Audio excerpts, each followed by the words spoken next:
ভয়াবহ ইনজুরিতে বিশ্বকাপ শেষ রদ্রিগোর। আবেগঘন বার্তায় রদ্রিগোর পাশে নেইমার ও ভিনিসিয়াস। দেখুন তারা কি বলল। ফিফা বিশ্বকাপের বাকি আর মাত্র 3 মাসেরও কিছু বেশি। তার আগে ব্রাজিলের ফুটবলে এলো বড় ধাক্কা। হাঁটুর গুরুতর চোটে মৌসুমের বাকি সময়ের জন্য ছিটকে গেলেন দলটির অন্যতম তারকা রদ্রিগো গোয়েস।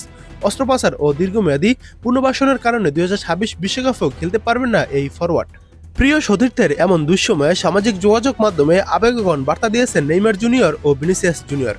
মঙ্গলবার 3 মার্চ ইনস্টাগ্রামে নেইমার লিখেছেন, আজ আমার জন্য সবচেয়ে দুঃখের দিনগুলোর একটি।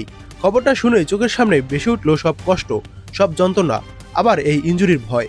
রদ্রিগো আমার 10 নম্বর, আমার ছেলে, আমার উত্তরসূরি বলে সম্বোধন করে নেইমার আরও যোগ করে বলেন, শুধু একটা অনুরোধ, মাথাটা ঠিক রাখো।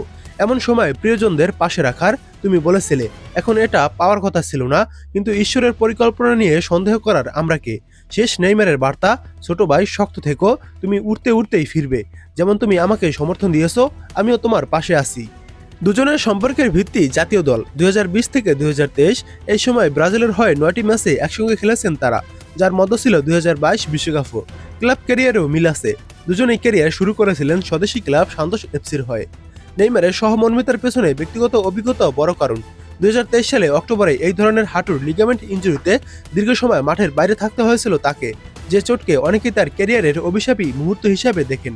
নেইমারের মতো ভিনিসিয়াস জুনিয়রও ইনস্টাগ্রাম স্টোরিতে রদ্রিগোর সঙ্গে রিয়াল মাদ্রিদের একটি ছবি শেয়ার করে লিখেছেন, ভাই আমার, দ্রুত সুস্থ হয়ে ওঠো, শক্ত থেকো, প্রিয়জনদের কাছাকাছি থাকো, ঈশ্বর তোমাকে আশীর্বাদ করুক, আমরা তোমার অপেক্ষায় আছি। রিয়াল মাদ্রিদ ও ব্রাজিল দুই দলেরই দীর্ঘদিনের সতীর্থ এই দুই উইঙ্গারের বন্ধুত্ব মাঠের বাইরেও সুদীর। হঠাৎই এই দুঃসংবাদ ভেঙে পড়লেও মানসিক দৃঢ়তার বার্তা দিয়েছেন রদ্রিগো নিজেও।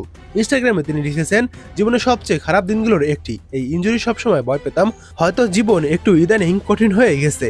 2026 বিশ্বকাপকে সামনে রেখে ব্রাজিল দলে রদ্রিগোকে ভবিষ্যতের অন্যতম ভরসা হিসাবে দেখা হচ্ছিল। তার গতি, ড্রিবলিং ও বড় ম্যাচে পারফর্ম করার সামর্থ্য সিলেসাওদের আক্রমণে আলাদা মাত্রা যোগ করত। এই চোটে শুধু রিয়াল মাদ্রিদ নয়, ব্রাজিলও বড় ক্ষতির মুখে পড়ল।